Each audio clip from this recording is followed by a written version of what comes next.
Muy bien. Cuando nosotros hablamos del aparato reproductor, tanto masculino como femenino, vamos a ver que esos órganos están divididos en dos. En unos órganos internos o genitales internos y otros genitales que son los externos. Ojo, ¿cuál es el criterio para clasificar, por así decirlo, si un genital es externo o es interno? No es que esté por fuera de la pelvis, ¿sí? No es eso. Es si tiene ese órgano peritoneo o no tiene peritoneo. Si tiene peritoneo, ese órgano es un genital interno. Si no tiene peritoneo, es un genital externo, ¿sí?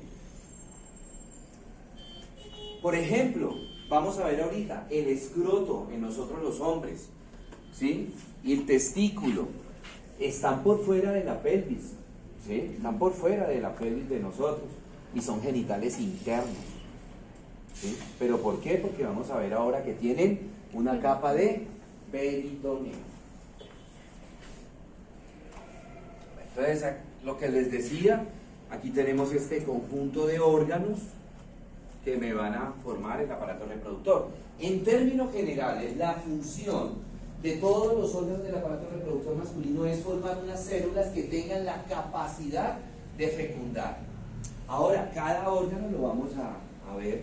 Cada órgano de manera individual tiene una función que va a contribuir a esa función general. Acá tenemos entonces el pene, el escroto, el conducto deferente que vamos a ir viendo ahorita, la próstata, ¿sí?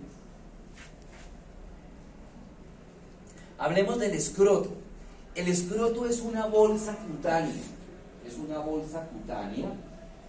cuya función es albergar, alojar los testículos. Ese escroto tiene 7 capas, ¿sí? Donde tenemos que de afuera hacia adentro es la piel, ¿sí? La fascia superficial, un músculo que se llama músculo dartos, luego viene la fascia espermática externa, luego la fascia espermática interna, la túnica vaginal, el músculo cremaster y hay una, digamos que la última capa que es la túnica albuginea. Esa túnica vaginal, esa túnica albuginea son peritoneo. Entonces ya podemos saber que ese escroto, a pesar de que está por fuera de la pelvis de nosotros, es un genital ¿qué? ¿Externo o interno? Interno, ¿sí? Ese escroto, esa capa cutánea, ¿sí? Tiene gran cantidad de vasos sanguíneos y tiene gran cantidad de nervios. La irrigación está dada principalmente por 3 arterias, que son la arteria escrotal anterior, la arteria escrotal posterior y la arteria cremastérica. La arteria escrotal anterior es rama de la arteria femoral. La arteria escrotal posterior es rama de la arteria pudenda interna.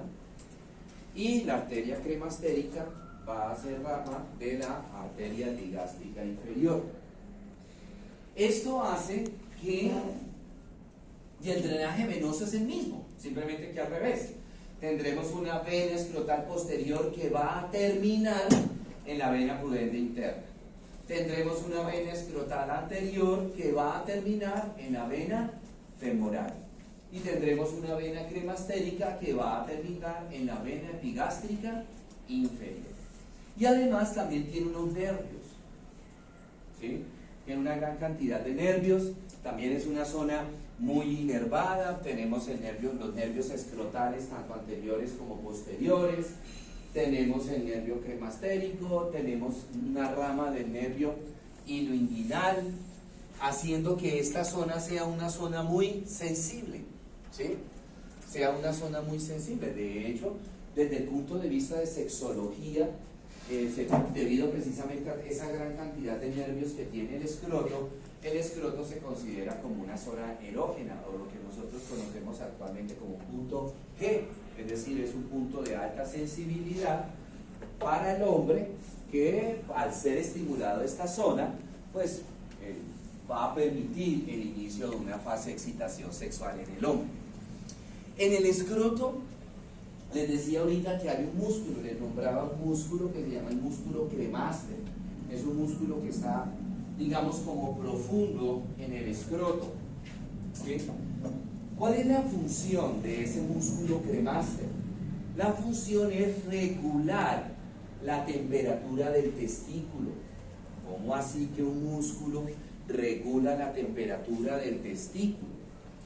Resulta que en nuestro cuerpo, hombre o mujer, la temperatura corporal normalmente es de 37, 37,5. Pero a nivel del escroto, ya específicamente en el hombre, esa temperatura tiene que ser más baja, 35 grados más o menos. ¿Por qué? Porque esa temperatura de 37,5 es una temperatura muy alta para unas células que vamos a ver ahorita que están en el testículo, que se llaman las células germinales. ¿Sí? Entonces, esa temperatura de 37,5, al actuar sobre las células germinales, de manera constante, las quema, las destruye. Entonces esto llevaría al hombre a una esterilidad. ¿Sí? Entonces, ¿qué hace el músculo cremaster? ¿Cómo regula la temperatura del testículo?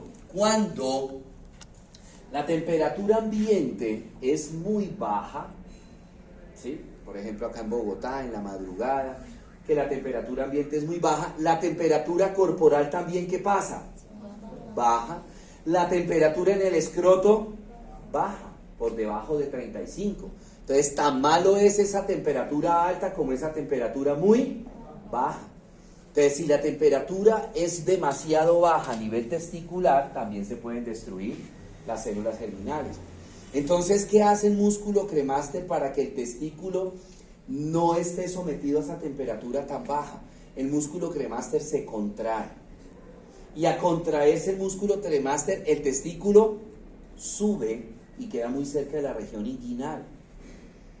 Y en ese momento, la temperatura que está actuando sobre el testículo es la temperatura corporal y mantiene el equilibrio con las células germinales. Por eso es que, por ejemplo, nosotros los hombres, en las madrugadas, en las mañanitas, cuando nos despertamos, los testículos los tenemos casi que escondidos, ¿sí? Cuando vivimos en una zona fría, ¿sí? Porque el músculo cremaster subió el testículo para que la temperatura corporal le dé calorcito a esos testículos.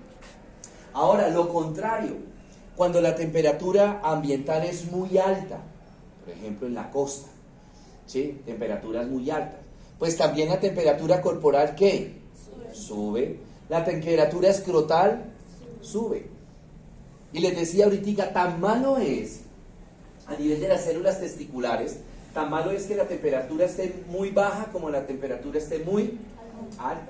Entonces, si la temperatura escrotal se sube demasiado, pues esa temperatura podría lesionar la célula germinal. Entonces, ¿qué hace el músculo cremaster? Se relaja el músculo cremaster. Entonces, al relajarse el músculo cremaster, el testículo, ¿qué? Desciende y se aleja de la cavidad abdominal, de la cavidad de la temperatura corporal, y en esa medida disminuye la temperatura escrotal y no se alcanzan a lesionar las células germinales. De esa manera es que el músculo cremaster regula la temperatura del testículo. Muy bien, veamos ahora el testículo. El testículo corresponde a la gónada masculina, ¿sí?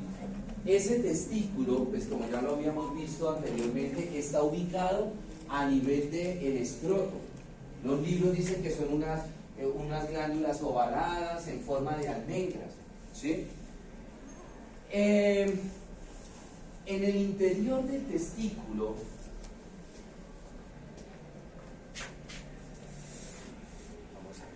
hay unos tubos, unos conductos, que se van a llamar los túbulos seminíferos. ¿Sí? Los túbulos seminíferos. Desde el punto de vista microscópico, desde el punto de vista celular, el testículo está constituido por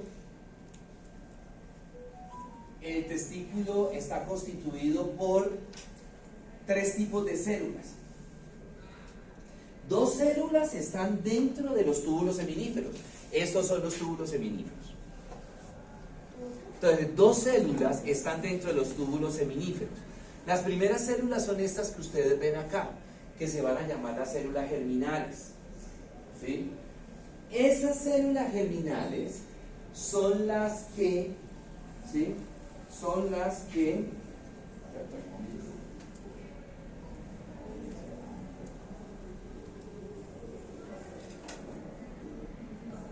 muy bien, esas células germinales son las que a través de un proceso de maduración se van a convertir en espermatozoides, ¿cierto? El proceso de conversión, por así decirlo, de esas células germinales en espermatozoides recibe el nombre de espermatogénesis.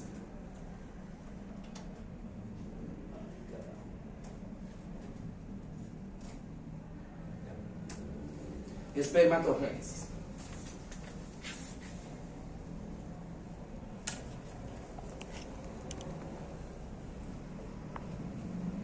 Esa espermatogénesis tiene dos etapas.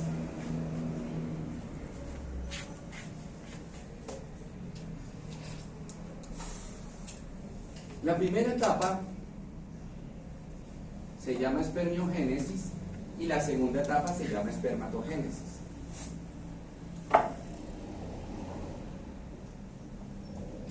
Muy bien. La primera etapa, ¿dónde ocurre? En el testículo. ¿Y cómo empieza? Con unas células que se van a llamar células germinales.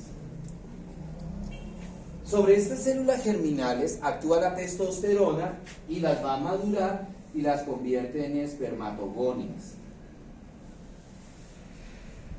Luego vienen los espermatocitos primarios. Luego vienen los espermatocitos secundarios y finalmente las espermátides. ¿Espermatogonias? Gonias. ¿Sí?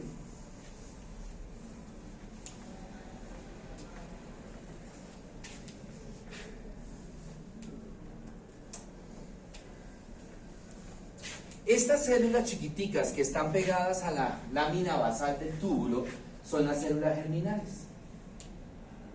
¿Sí? Luego tenemos una espermatogonia, espermatocito primario, secundario, y estas que parecen rayitas son las espermátides. ¿Sí? Estas espermátides, cuando ya se convirtieron en espermátides, caen por la luz del túbulo seminífero y van a terminar en un órgano que vamos a ver ahorita que se llama el epidídimo. Entonces, la segunda fase, ¿cómo se llama? Espermatogénesis, ¿sí? ¿Y dónde se lleva a cabo? En el epidídimo. En el epidídimo. ¿Y qué sucede en el epidídimo? Al epidídimo llega ¿quién? Las espermátides. Y allá, en el epidídimo, esas espermátides sufren un proceso de reacción acrosómica. ¿Sí? Entonces les aparece el capuchón a la espermátide y se va elongando ese capuchón y aparece el flagelo, la colita. Y en ese momento decimos que es un espermatozoide. ¿Sí? ¿Proceso de qué? ¿Hacen un proceso? Reacción acrosómica. ¿Listos? Bueno. Entonces ya vimos el primer tipo de célula. El segundo tipo de célula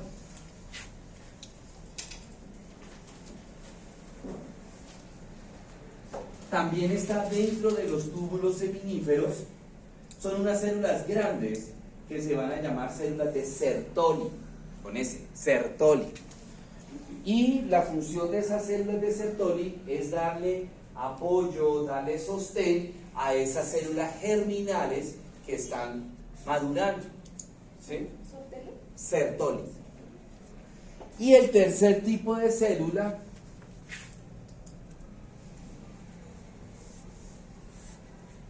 son las células de Leydig, como el nombre de una mujer. Leydig. Ay, perdón. Células de Leydig. Ellas están por fuera de los túbulos seminíferos. Son estas, que están por fuera de los túbulos seminíferos. La función de esas células de Leydig es producir testosterona. Entonces, esa testosterona que producen las células de Leydig van a actuar sobre las células germinales para que esas células germinales hagan el proceso de espermatogénesis.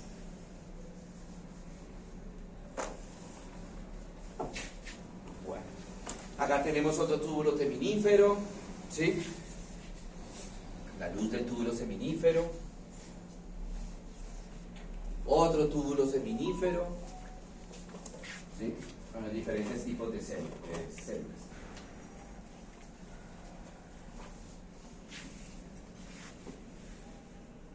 Bueno, la irrigación ya la vimos nosotros cuando vimos los vasos, la arteria testicular y la vena testicular. Entonces, acá tenemos el testículo. Esta capa que está acá rodeando al testículo es la túnica albuginea. Esa túnica albuginea emite unos tabiques al interior del testículo, estos de acá, para formarme como compartimentos, ¿sí? Y dentro de esos compartimentos van a estar los túbulos seminíferos, estos de acá. Ahora, estos subtúbulos seminíferos, todos se van a reunir en la parte superior medial del testículo y me forman esta red, ¿sí? Que se va a llamar la rete testis o red testicular, cualquiera de las dos maneras la pueden utilizar. Rete testis o red testicular, ¿sí? Es esta. Ahora, de la rete testis salen unos vasitos que se van a llamar los conductos eferentes. Conductos eferentes. Esos conductos eferentes salen del testículo y se van a reunir en la parte superior medial del testículo, por fuera del testículo, y me forman esta estructura que tiene como un forma de gusano, que recibe el nombre de epidídimo. Ahí es donde caen las espermátides. Se formaron acá las espermátides, caen acá y van a terminar acá, ¿cierto? Las espermátides. Y aquí las espermátides, como les había dicho anteriormente, sufren ese proceso de reacción acrosómicas y se convierten en espermatozoides. Ahí. Muy bien, ahora, esos conductos eferentes se van uniendo hasta que queda un solo conducto, que va a recibir el nombre de conducto deferente. Ojo, estos eran conductos eferentes y esto es el conducto deferente. ¿Sí? Conducto deferente. La función de ese conducto deferente es transportar los espermatozoides. ¿Sí? Durante la fase de excitación sexual del hombre, pues transporta los espermatozoides. Hacia la parte superior del testículo encontramos un cordón, algo que uno palpa, ¿sí? Encontramos un cordón grueso que va a recibir el nombre de cordón espermático. Esto que ustedes ven acá, cordón espermático. ¿Cómo está constituido ese cordón espermático? Bueno, lo primero, como lo vemos ahí, está constituido por el conducto deferente. Segundo, arteria testicular. Ahí también la vemos enredadita en el conducto deferente. Esta. Arteria testicular. Tercero, vasos que me van a formar la vena testicular. ¿Sí? Pero al principio salen unos capilares venosos, ¿sí? Como lo ven ahí, que esos capilares venosos se unen y me forman esta red de capilares venosos. Y esa red de capilares venosos se va a llamar plejo venoso pampiniforme. Plejo venoso pampiniforme. ¿Sí? ¿Qué más encontramos ahí en ese cordón espermático? Encontramos linfáticos, encontramos vasos linfáticos, vamos a encontrar nervios, ¿sí? Vamos a encontrar nervios que provienen principalmente, del nervio pudendo interno, ¿cierto? Ok, algo que le da mucho miedo al hombre de hacerse su proceso de esterilización masculina, ¿sí?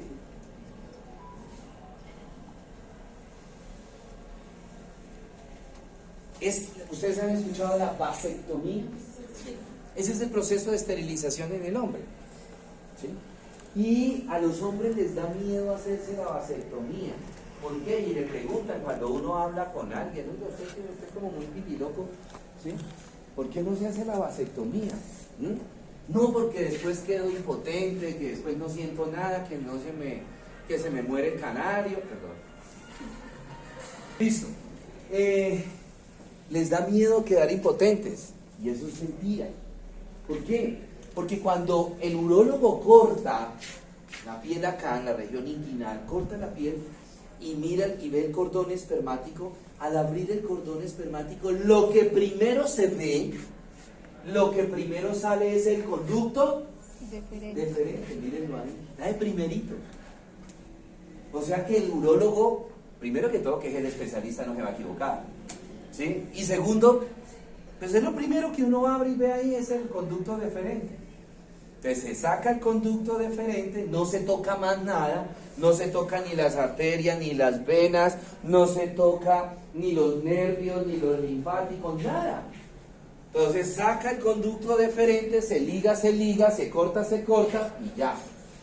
Y se vuelve otra vez en los dos pedacitos de conducto deferente, la parte proximal y distal, se vuelven a meter ahí, se sutura el cordón espermático, se sutura la piel y chao pescado. Profe, ¿qué tan cierto es que la vasectomía es reversible? Igual que en la mujer el pomeroide.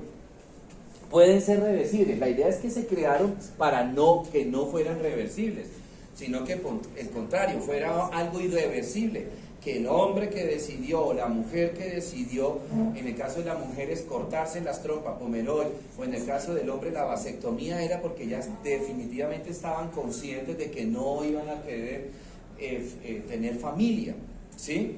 Pero, digamos, hoy día se puede hacer reversible la cirugía. Ahora, ¿qué tanto éxito tenga esa reversibilidad? En algunas personas tiene un porcentaje alto de éxito, en otras personas nada, ¿sí? Siguen sin, o sea, no logran fecundar, ¿correcto?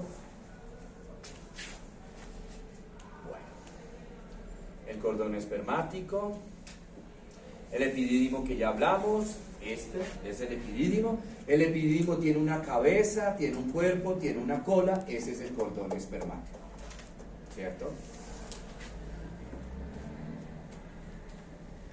El conducto deferente, ok, entonces el conducto deferente sale del epidídimo, asciende, y el conducto deferente va a unirse con un conducto de una glándula que vamos a ver ahorita, que se llama la vesícula seminal, ¿sí?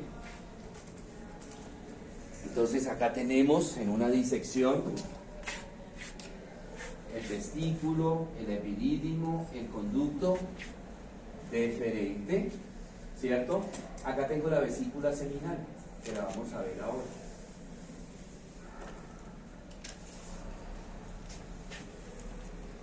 Bueno, la vesícula seminal es una glándula como manera de hojita, como dos hojitas alargaditas que se encuentran ubicados en la parte posterior inferior de la vejiga. ¿Sí? En la parte posterior inferior de la vejiga. Ese conducto, esa vesícula seminal tiene un conducto que se llama precisamente el conducto de la vesícula seminal. Esta es la vesícula seminal, ¿cierto? Y acá tenemos el conducto deferente. Entonces, ojo, el conducto deferente se une con el conducto de la vesícula seminal y me forman un conducto que se llama el conducto eyaculador. Y ese conducto eyaculador termina en la uretra prostática del hombre, que ahorita vamos a hablar de la uretra, ¿sí?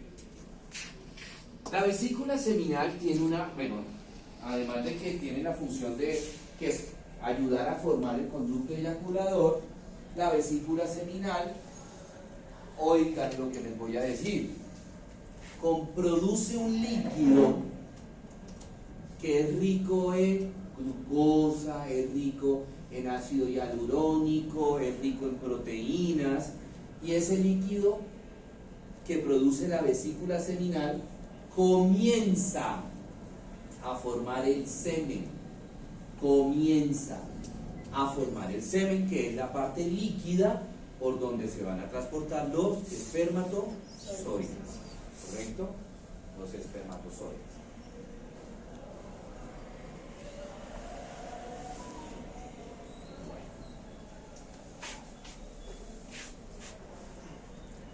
El conducto eyaculador se forma entonces por la unión del conducto deferente con el conducto de la vesícula seminal, y ese conducto eyaculador va a terminar en la primera porción de la uretra masculina, que se llama La uretra prostática. uretra prostática.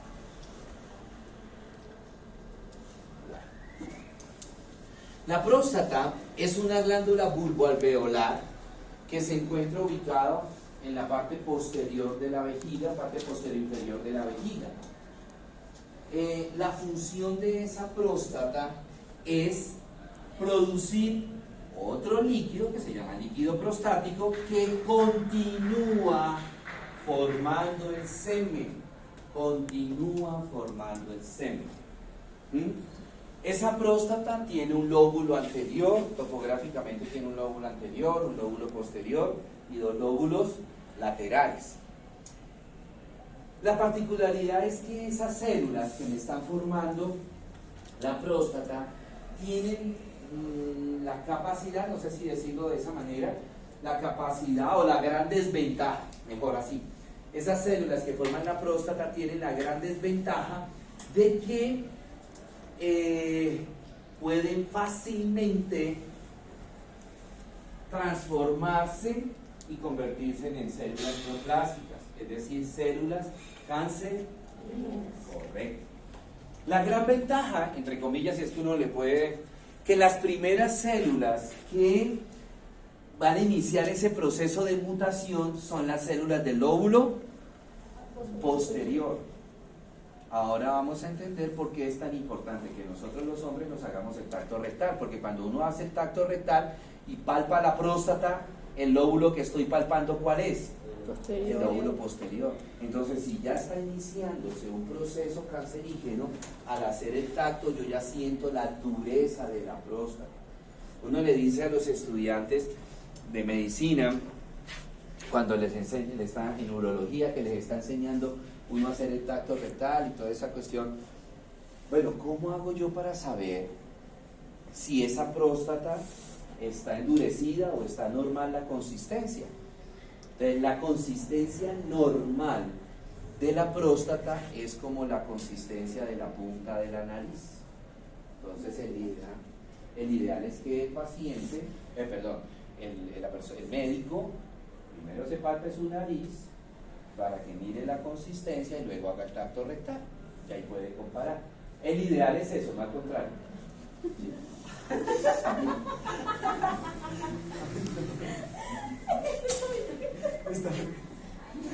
No falta que se lo olvide.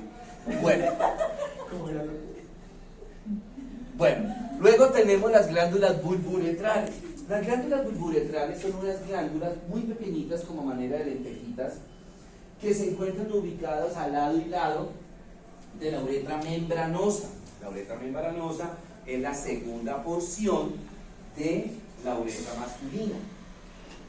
Esas glándulas bulburetrales producen otro líquido, oigan, que termina de formar el semen.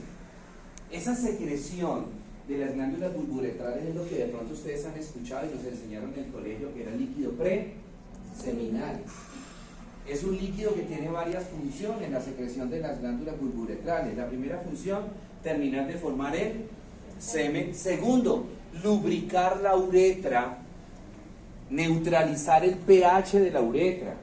¿Sí? ¿Por qué? Porque pues normalmente por la uretra masculina, ¿qué es lo que está pasando constantemente? Pues orina, ¿cierto? Y normalmente el pH de la uretra masculina es ácido. Entonces, si por esa uretra que está tan ácida llega a pasar el semen con espermatozoides, pues esa acidez mata a los espermatozoides, ¿sí? Entonces, ese líquido preseminal, ese líquido de las secreciones de las glándulas bulbourethales, tiende a alcalinizar, a neutralizar el pH de la uretra. Tercera función, lubricar el pene durante la fase de la excitación sexual del hombre, ¿sí? ¿Para qué? Pues para que cuando el hombre penetre, durante el coito, el hombre penetre la vagina de la mujer, pues el pene esté lubricado y no vaya a sufrir lesiones, no vaya a sufrir laceraciones el pene y genere pues unas relaciones sexuales dolorosas. ¿Sí? Esa es la función de las glándulas bulbouretrales. Luego tenemos el pene. El pene es el único órgano o genital externo en el hombre, ¿sí? Ese pene está constituido por tres partes. Una raíz, que la raíz es intrapélvica, no la podemos ver. Luego viene un cuerpo que corresponde a la parte pendulante del pene del hombre, y finalmente viene el glande, ¿sí? Que es la porción más distal del pene del hombre, es una porción dilatada. Ese glande, en su parte inferior, tiene una dilatación que recibe el nombre de corona del glande, y por debajo de la corona del glande hay un surco que se llama el surco balanoprepucial. Surco balanoprepucial. Hacia la parte anterior del glande hay un orificio que recibe el nombre de meato urinario. Ahí termina la uretra masculina, en el meato urinario. Cuando el niño nace, el glande de ese niño viene cubierto con una capa de piel que recibe el nombre de prepucio. Ese prepucio pues está constituido por fibras elásticas principalmente.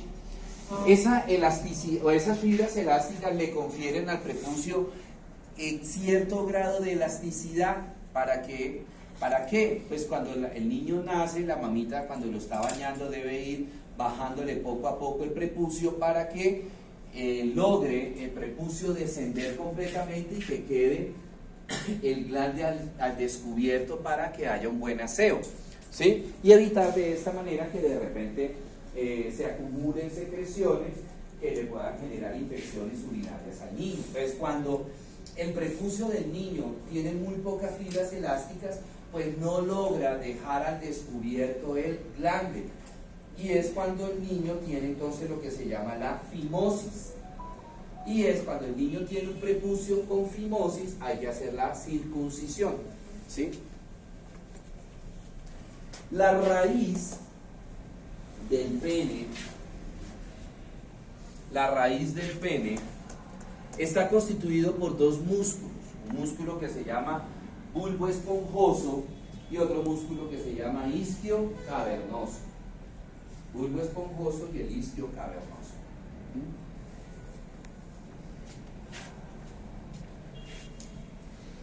Cuando yo hago un corte transversal del pene, del cuerpo del pene, veo que el pene está constituido por dos tipos de cuerpos.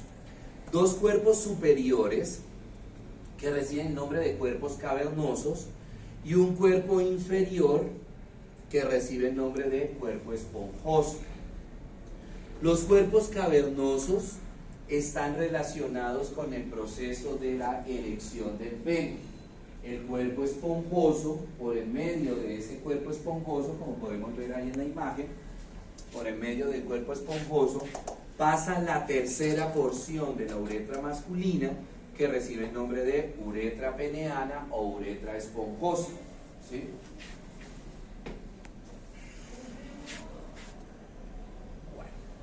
Acá tenemos los cuerpos cavernosos y el cuerpo esponjoso con la uretra peniana.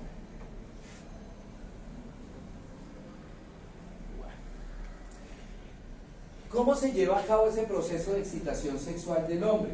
Que está dado principalmente por los cuerpos cavernosos. A los lados de los cuerpos cavernosos pasan unas arterias que reciben el nombre de las arterias helicinas. Con H.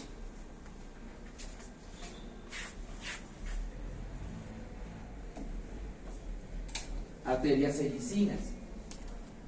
¿Sí? Entonces, y también pasan unas raíces nerviosas de un nervio que se llama el nervio dorsal del pene. Entonces, durante la fase de excitación sexual se activa ese proceso de erección, es un estímulo del décimo par craneal. Entonces, durante la fase de excitación sexual, el décimo par craneal envía impulsos a ese nervio dorsal del pene. Y ese nervio dorsal del pene lleva el impulso a las arterias helicinas. ¿Qué sucede con esas arterias helicinas? Que ellas, cuando el pene está flácido, el pene es pequeño, las arterias helicinas están pegaditas. Cuando le llega el estímulo del décimo par a través del nervio dorsal del pene a esas arterias helicinas, ellas se abren y empieza a entrarle mucha sangre. Y en la medida que va entrando mucha sangre, las arterias helicinas crecen en diámetro y se empiezan a ir, ¿qué? Separando. Y en la medida que se va separando esas arterias helicinas, el pene se va erectando y va creciendo en longitud. Y además de ello, por la arteria profunda que está en los cuerpos cavernosos, por ahí también entra sangre. Y eso contribuye a que la erección sea mucho más fuerte, por así decirlo, que sea mucho más sostenida la erección del pene del hombre. Ok. Muy bien. Preguntas, dudas, inquietudes.